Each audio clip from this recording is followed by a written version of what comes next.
Assalamualaikum warahmatullahi wabarakatuh, sahabat Islam semuanya. Kontroversi larangan pemakaian kerudung, jilbab, hijab, dan burka di seluruh Eropa kini kian mendapat perhatian publik internasional. Kebanyakan masyarakat modern barat beranggapan bahwa hanya umat Islam saja yang para wanitanya mengenakan tudung atau kerudung.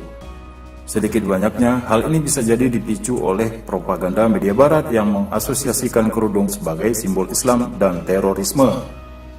Namun faktanya, bukan hanya wanita muslimah saja yang kerap memakai jilbab atau hijab. Ada banyak pengikut agama-agama lainnya di seluruh dunia yang kaum wanitanya juga mengenakan penutup kepala. Kewajiban menutup kepala bagi wanita tak hanya diajarkan Islam, tapi juga ditetapkan dalam tradisi pra-Islam.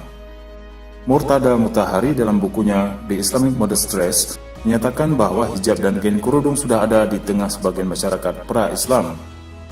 Kerudung lazim digunakan sebagai pakaian yang terhormat oleh kaum wanita Zoroaster, Majusi, Hindu, Yahudi, dan Kristen. Pemakaian hijab di Persia lebih didasari alasan sosial. Will Durant dalam History of Western Civilization menulis situasi di zaman Iran kuno. Menurutnya, hijab yang ada di Iran sekarang pada dasarnya berhubungan dengan Iran pra-Islam, bukan Iran setelah Islam. Di masa kekuasaan Sasaniyah di Iran, jika seorang raja atau pangeran mendengar kecantikan seorang wanita, ia pasti langsung akan mencari dan membawanya. Sehingga gagasan mengenai hijab di Iran saat itu terkait erat dengan kehormatan seorang wanita yang harus dijaga dari pria lain yang selalu mengintainya. Rabbi Dr. Menachem M. Breyer dalam bukunya The Jewish Woman in Rabbinic Literature menulis bahwa baju bagi wanita Yahudi saat bepergian keluar rumah adalah mengenakan penutup kepala, yang terkadang bahkan harus menutup hampir seluruh muka, dan hanya meninggalkan sebelah mata saja. Dalam bukunya tersebut, yang mengutip pernyataan beberapa rabi kuno yang terkenal, bukanlah layaknya anak-anak perempuan Israel yang berjalan keluar tanpa penutup kepala, dan terkutuklah laki-laki yang membiarkan rambut istrinya terlihat. Oleh sebab itu, di masyarakat Yahudi kuno, wanita tunasusila tidak diperbolehkan menutup kepalanya. Abu Aminah Bilal Philips menegaskan bahwa dalam kanon Gereja Katolik dan Kristen Ortodoks terdapat artikel hukum yang mewajibkan wanita untuk menutup kepala mereka saat berada di dalam gereja. Bahkan sekte-sekte Kristen seperti kaum Amish dan Mennonite membiasakan kerudung bagi kaum wanitanya hingga saat ini.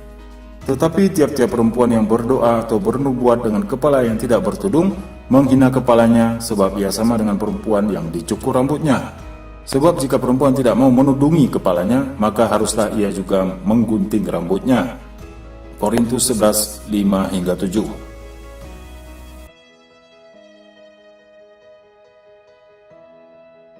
Dalam tradisi orang-orang India yang sebagian besar merupakan penganut ajaran Hindu, pakaian yang panjang sampai menyentuh mata kaki dengan kerudung menutupi kepala menjadi pakaian khas yang dipakai sehari-hari. Namun kemungkinan penggunaan kerudung ini hanya karena faktor adat semata.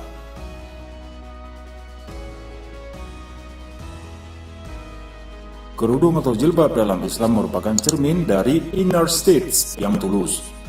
Jilbab di sini bukanlah instrumen untuk menyenangkan orang lain, atau sekedar untuk memenuhi persyaratan masuk ke dalam sebuah institusi. Tetapi jilbab merupakan salah satu ciri wanita yang menjaga kehormatan dirinya dan keluarganya. Menurut Dr. Ali Said Al-Ghamidi dalam bukunya Fikih Wanita, jumhur ulama mengatakan bahwa jilbab adalah kewajiban syariat bagi muslimah sesuai perintah Allah Ta'ala dalam Quran Surat Al-Ahzab ayat 59. Wanita Islam wajib menjaga aurat secara khimar, yaitu menutup seluruh tubuhnya dari ujung kepala hingga kaki dengan pakaian longgar dan tebal, dan yang diperbolehkan untuk terlihat hanya wajah serta telapak tangan saja. Lalu mengapa saat ini seolah-olah pemakaian jilbab atau kerudung hanya diidentikan sebagai pakaian kolot khas muslimah saja oleh masyarakat sekuler? Wallahu a'lam bishawab.